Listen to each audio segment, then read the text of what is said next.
So now it's time to talk about Ukraine itself. It's the most important state for Russia for a couple of reasons. One of them, as I'd mentioned before, is because of Crimea, the peninsula that you see here, which is where the Russian Black Sea Fleet is based. Without Crimea, the Russians can't project power into the Black Sea, and they are in an enormously weakened geopolitical position. And this is a map of the languages of Ukraine. And in red, you see Russian speakers. In orange, you see a hybrid of Russian and Ukrainian. And in yellow, you see just Ukrainian.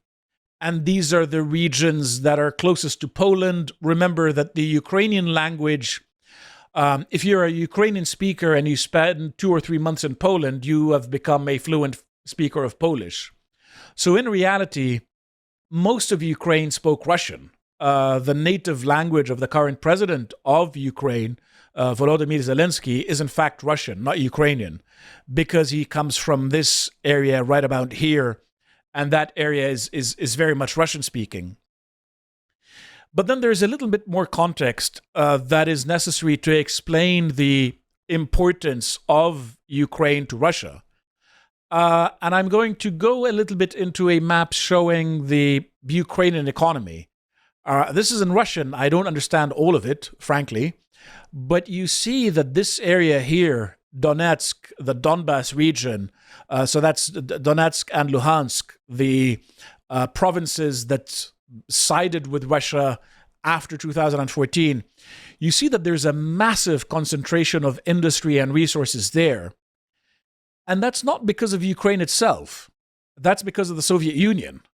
So when Ukraine was part of the Soviet Union, this territory was seen as very safe in the rear of the Russian front line, which you have to remember extended all the way to beyond Berlin and included Poland and included all of the countries behind the Iron Curtain. So Czechoslovakia, the Czech Republic, and Slovakia, the Balkans united under Yugoslavia, Bulgaria, Romania. These were all part of the Russian sphere of influence. So this seemed to the Russians as an extremely safe bit of real estate with enormous natural resources that they could develop industry in, and that industry would have immediate access to the sea through the Sea of Azov that you see here, and be defended by Crimea.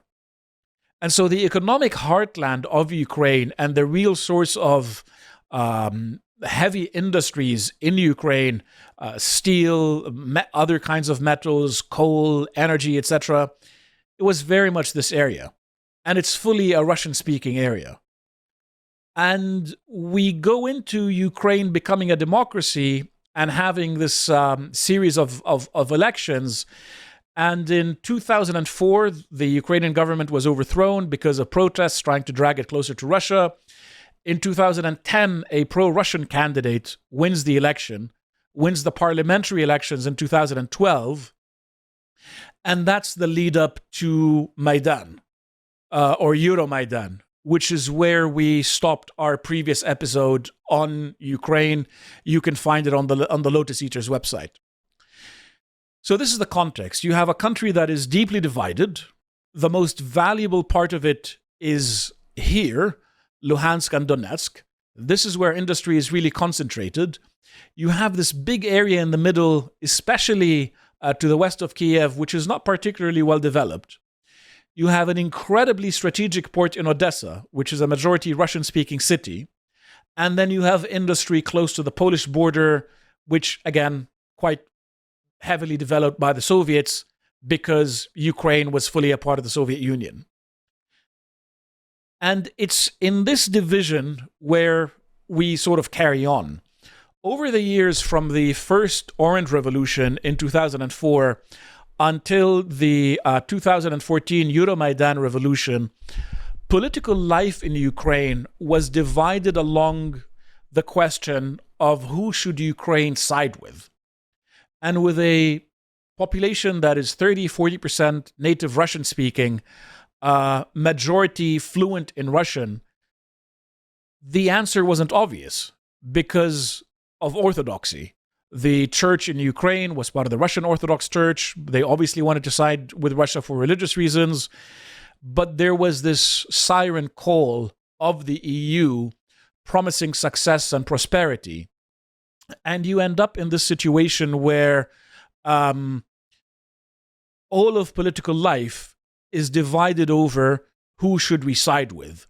These are people with deep ties to Poland in the west of the country, because that part of the country is also Catholic. They saw Poland becoming more prosperous as it joined the European Union. They wanted a piece of that. But then the other side of the country was very Russian, Orthodox, wanted to stick with the Russians, and this middle was divided. And in fair and square elections, the Russian favoring side won, but they only won by very slim majorities of 2%, 1%, 3%. So it was never it was never decisive. And that was always a huge part of the issue for them, that, okay, who do we want to side with? And you could see that Ukraine was really falling behind everybody else because it didn't have access to the EU. And because this was one of the most corrupt countries in Europe, even more so than Russia, you have to remember. So if you look at GDP per capita for Poland, Russia, and Ukraine, you see that there was the Russian decline that we spoke about in the first episode covering this. You see Poland overshooting as it liberalized and joined the European Union. And you see Russia improving with the rise of Putin especially, whereas you see Ukraine stagnating.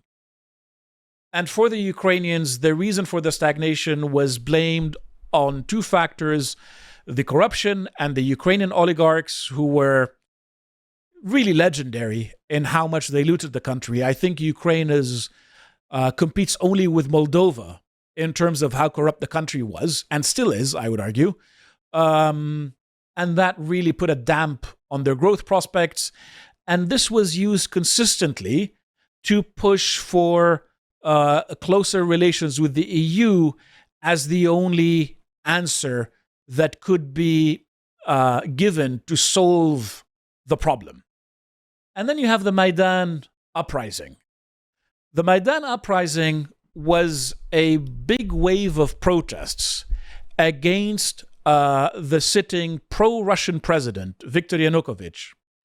And the cause for that was from 2010 until the uprising began in 2013, there were constant discussions on whether or not Ukraine should have a much deeper economic relationship with the European Union.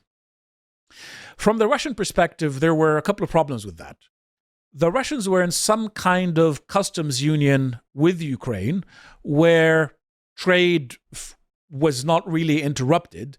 And if you looked at a map of the two countries today on Google Maps, you could see that the roads between Russia and Ukraine are all there. Like it's fully integrated, much in the same way that the Netherlands and Belgium are fully integrated into each other. So if the Ukraine became part of an EU trade agreement, it meant that the EU would have full access to the Russian market without Russia having access to the Ukrainian market. But it also created a problem because the corruption of Ukraine meant that it was constantly near bankruptcy. And what kept it from going bankrupt was the Russians providing heavily discounted gas to Ukraine, which was for them an acceptable price to pay in exchange for keeping Ukraine in their sphere of influence, and in exchange for exporting that gas onwards to the rest of Europe, which tied Russia to the European economic and security architecture. And so when there was a decision to be made over picking a side, the Russian view to the Ukrainians was, no, you cannot fully integrate in Europe because it would mean one-sided integration for the Russians into Europe, where the EU would have full access to Russia, but not vice versa, and where they would lose their influence over Ukraine. And for them, I would argue that the political influence was the more important question. So you had the Euromaidan uprising, and that was a series of protests that broke out in November 2013 when the president of Ukraine at the time said that he wasn't going to sign a full agreement with the EU. And there's a little bit of background here because this uprising usually gets presented as a simple result of Ukrainian civil society. But then when you look at civil society in Ukraine, well, the most important entity there is the International Renaissance Foundation, which is fully a part of George Soros's Open Society, which brags about being the biggest financier, the largest independent funder of Ukraine's vibrant array of civil society and citizens groups.